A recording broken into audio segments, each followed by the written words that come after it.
भारत समंदर से तेल देखिए कैसे निकालता है।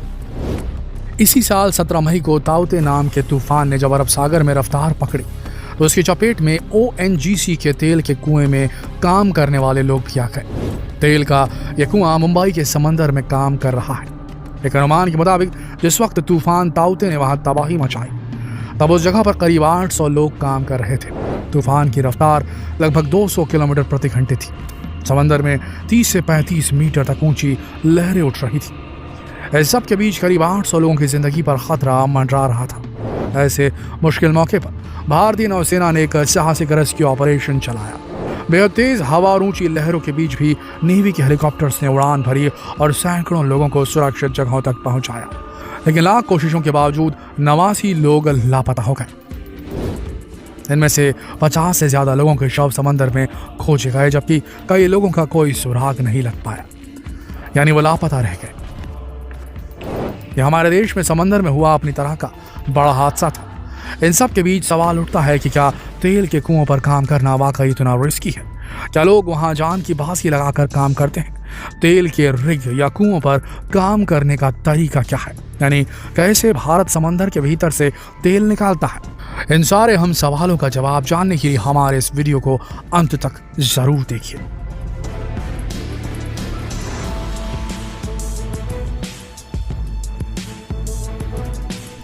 ऐसा माना जाता है कि पुराने समय में तेल का कुआं खोदना आसान काम था। करीब 100 साल पहले एक कहावत भी मशहूर थी कि आप जहां खड़े हैं वहां जमीन पर थोड़ी सी ठोकर मारने से ही तेल की धारा फूट पड़ी।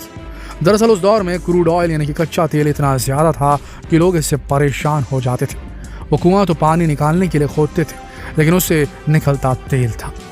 आज 100 साल बाद ये सब कुछ पूरी तरह से बदल चुका है।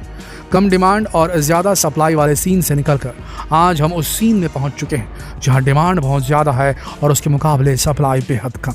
यानी आज हम ऐसे दौर में पहुंच चुके हैं जहां तेजी से बढ़ती हुई डिमांड को फुलफिल करने के लिए कच्चे तेल की आपूर्ति की भरसक कोशिशें की जा रही हैं। कई ऑर्गेनाइजेशंस ने अपनी रिपोर्ट में साफ साफ लिखा है कि जो देश कच्चे तेल से समृद्ध थे, यानी जहां बहुतायत में कच्चा तेल मिलता था, वो इसके प्रोडक्शन के हाईएस्ट पीक को पार कर चुके हैं। यानी दुनिया भर की तेल से संबंधित जरूरतें हाशिए पर आ सकती हैं। हालांकि इस दौरान डिमांड में कहीं कोई कमी नहीं हो रही। गाड़ियां बढ़ती ही जा रही हैं, फैक्ट्रियां खुलती ही जा रही हैं। इसका सीधा मतलब है कि अब नए कुओं की पहचान कर उन्हें खोदने का वक्त आ चुका है। अब असल बात यह है कि जब हमारी धरती का 70% हिस्सा पानी ही है, वो ऐसे में तेल के लिए समंदर में खुदाई करने के अलावा कोई और विकल्प बचता भी तो नहीं। और आज भारत समेत दुनिया के ज्यादातर देश यही तो कर रहे हैं। दुनिया भर में समंदर की तलहटी से तेल निकालने का काम होता है। तकनीकी रूप से एक काफी मुश्किल काम है। पहले तेल का कुआं ढूंढना और फिर वहां ऑयल रिग्स बनाना, एक काफी खर्चीला काम भी है। तेल के कुओं से तेल निकालने के सिस्टम को समझने से पहले ऑयल रिग्स यानी कि ऐसे कुओं के हिस्सों को समझना होगा। सबसे पहले तो ये जान लीजिए कि ऐसे तेल के कुएं पूरी तरह से समंदर में तैरते हुए स्ट्रक्चर है। मतलब जब चाहे सब कुछ समेट कर किनारे लगाए जा सकते हैं। हालांकि तेल के कुओं में बरसों बरस तक काम चलता रहता है। तेल के कुओं में मेनली 2 तरह के स्ट्रक्चर होते हैं। एक वो हिस्सा जहां तेल निकालने के लिए ड्रिलिंग वाला काम होता है, दूसरा वो जहां तेल निकालने वाले लोग रहते हैं।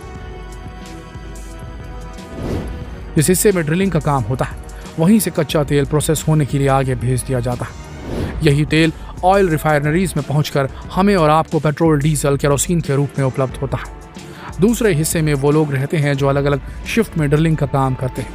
इसी हिस्से में कार्गो शिप्स भी होते हैं जिनसे माल ढुलाई का काम किया जाता है। मतलब कच्चे तेल को किनारे तक लाने और भारी मशीनरी को तेल के कुएं तक पहुंचाने जैसे काम इससे किए जाते हैं। इस पूरे तामझाम को निपटाने के लिए सैकड़ों लोगों को रखा जाता है। दोस्तों, अब समंदर से तेल निकालने का सिस्टम भी समझ लेते हैं। दरअसल किसी भी तेल निकालने वाली कंपनी में 2 तरह के लोग काम करते हैं, एक ऑन शोर और दूसरा ऑफ शोर। ऑन शोर मतलब ऐसे लोग जो समंदर तट पर रहकर काम करते हैं, और ऑफ शोर मतलब वो लोग जो समंदर की लहरों पर सवार होकर काम करते हैं। कंपनी अपनी मर्जी से किसी भी एम्प्लॉय को ऑन शोर या ऑफ शोर काम करने भेज सकती है। अपनी मर्जी वाली जगह पर काम करने की इजाजत किसी को नहीं मिलती है। ऑन शोर एम्प्लॉयज़ को काम ज़्यादातर ऑफिस वर्क ही होता है, जबकि ऑफ शोर एम्प्लॉयज़ यानी कि ऑयल रिग्स पर जो काम करते हैं, इनका काम ड्रिलिंग से लेकर तेल को प्रोसेस करने तक का होता है। वैसे तो हर कंपनी के काम करने का तरीका अलग होता है, लेकिन हर ऑफ शोर लोकेशन पर ऑन ऑफ सिस्टम से ही ड्यूटी होती है। ऑन ऑफ ड्यूटी का सिस्टम मतलब आधा महीना काम किया, आधा महीना आराम किया। ये सिस्टम 21 दिनों का भी हो सकता है, मतलब 21 दिन काम किया और अगले 21 दिन छुट्टी रही।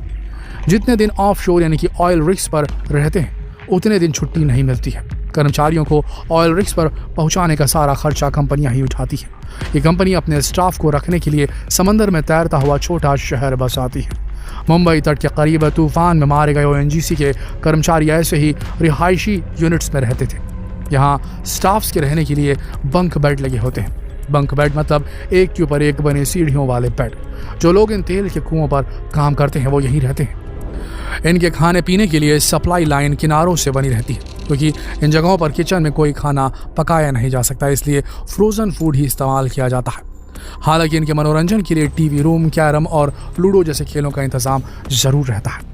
अब एक और बात जान लीजिए, जो लोग इन ऑयल रिग्स पर काम करते हैं उन्हें अपने पास मोबाइल रखने की इजाज़त नहीं मिलती, क्योंकि ऑयल रिग्स पर बहुत से काम सीक्रेट होते हैं। इसलिए तो कंपनियां सेफ्टी के लिहाज से ये वीडियो शूट करने की इजाज़त भी नहीं देती।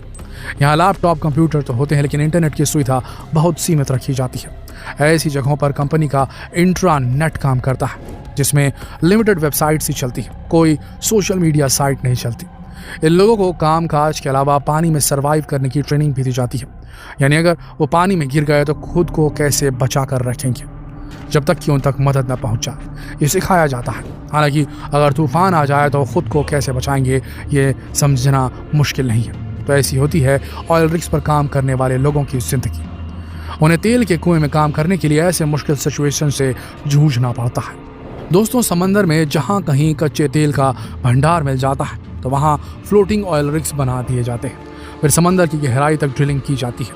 कई बार तो ये खुदाई 1000 फीट तक भी होती है, और फिर जैसे ही कच्चा तेल मिल जाता है तो फिर सक्शन पाइप्स के जरिए तेल को खींचकर बाहर निकाल लिया जाता है।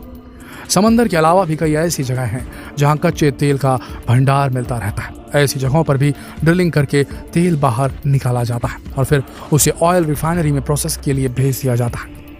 तो दोस्तों, उम्मीद है कि वीडियो में दी गई जानकारी से आपके ज्ञान में बढ़ोतरी ज़रूर हुई होगी।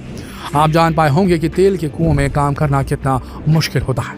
तो अब इस ज्ञान को और लोगों तक पहुंचाइए और उसके लिए वीडियो को ज़्यादा से ज़्यादा शेयर कीजिए फेसबुक पर, व्हाट्सएप पर, यूट्यूब पर। कल फिर मिलेंगे एक और दिलचस्प वीडियो में, तब तक के लिए आप सबका